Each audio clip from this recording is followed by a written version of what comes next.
Suami Anda maksiat, suami Anda enggak sholat, suami Anda minum, suami Anda apa-apa yang dia lakukan, Anda bisa nasihati, nasihati. Dengan cara yang baik. Anda tidak bisa nasihati, Anda doakan. Jika Anda durhaka kepada suami, Anda juga dosa besar. Mungkin dosa Anda jauh lebih besar dari dosa suami. Karena durhaka kepada suami termasuk dosa besar seperti anak durhaka kepada orang tua.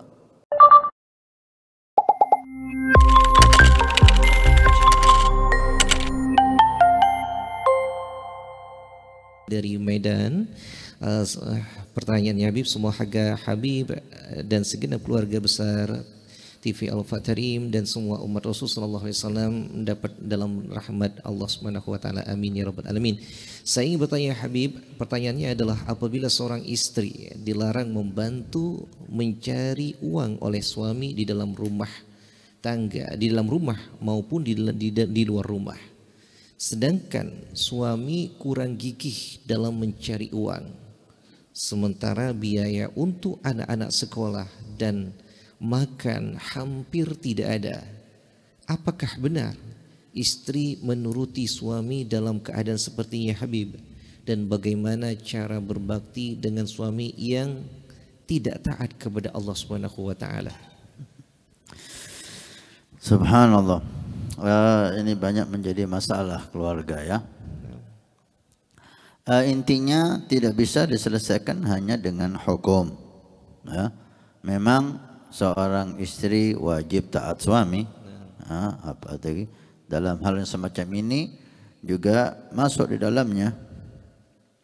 Tidak boleh keluar rumah, maka jangan keluar rumah.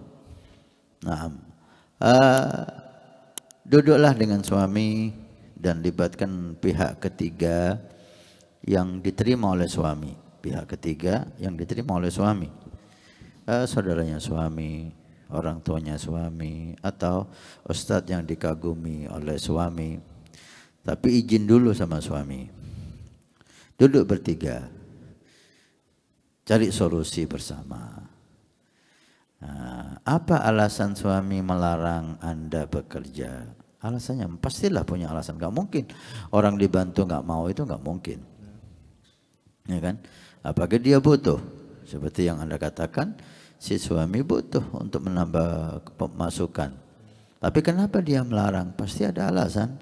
Gak mungkin. Cari alasan itu. Kenapa sebabnya? Sehingga bisa dipadukan.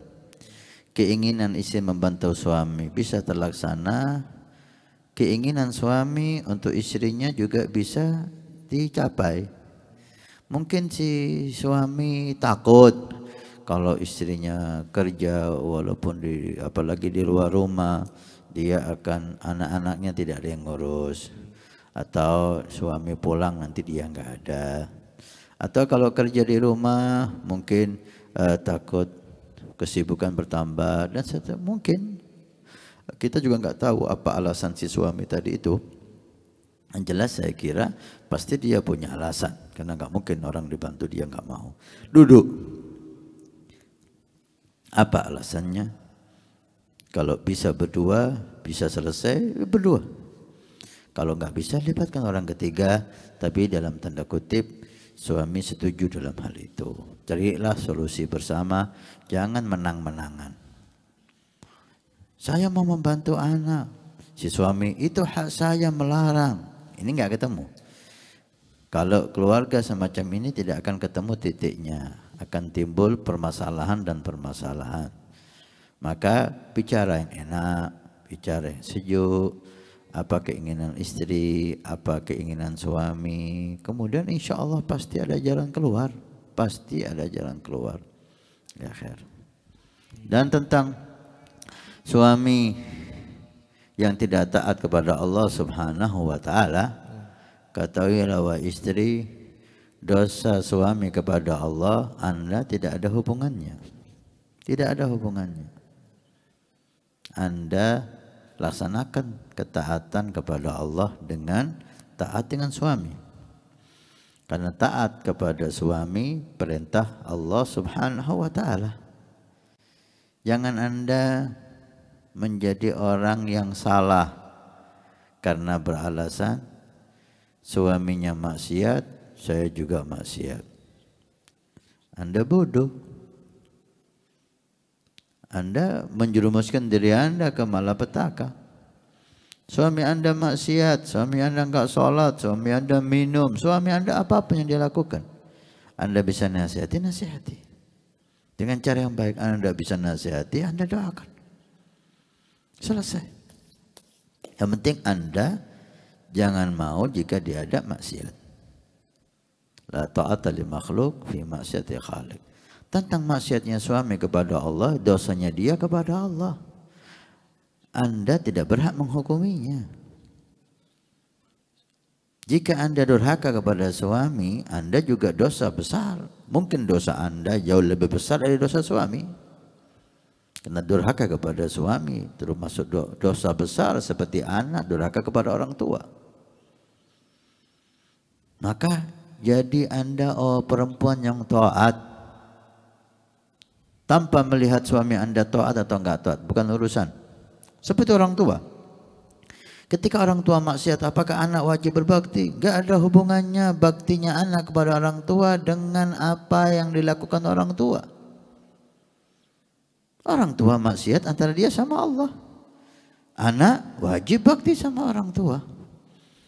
Demikian juga istri wajib bakti sama suami tanpa melihat suami itu siapa. Laksanakan perintah Allah yang harus Anda lakukan.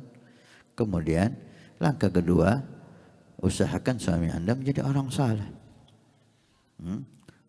Suami Anda maksiat, Anda durhaka sama suami, Anda sama suami Anda sama-sama durhaka sama Allah. Mungkin dosa Anda lebih besar daripada dosa suami Anda.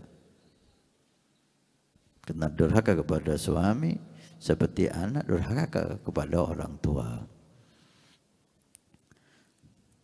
Maka bisa Anda meniru Asia imra'atu Fir'aun, istrinya Fir'aun. Fir'aun durhaka sampai ngaku Tuhan, tapi istrinya perempuan salehah, perempuan yang sempurna, sabda Nabi. Maka mulai menyanisa illa arba'un. Kamu la minal rijal kathir wa ma kamu la menyanisa illa arba'ah. Orang laki banyak yang sempurna, para nabi, para rasul, masya Allah berapa jumlahnya, sempurna mereka. Para siddiqun, orang-orang awliya akbar, manusia sempurna laki-laki. Tapi dari perempuan hanya 4, sabda Nabi Sallallahu Alaihi Wasallam. Siapa 4 perempuan ini? Maryam binti Imran, Asia imra'atu Fir'aun, Maryam ibunya Nabi Isa, Asia istri Fir'aun, sempurna. Yang ketiga Khadijah binti Khuwailid, istri Nabi Khadijah, Sayyidatuna Khadijah. Yang keempat Fatimah Zahra al-Batul. Asia istri Fir'aun termasuk perempuan yang sempurna, tempatnya di surga yang sangat tinggi. Istri Fir'aun, gak ada urusan sama Fir'aun, perempuan salehah. Cukup ini sebagai contoh ya.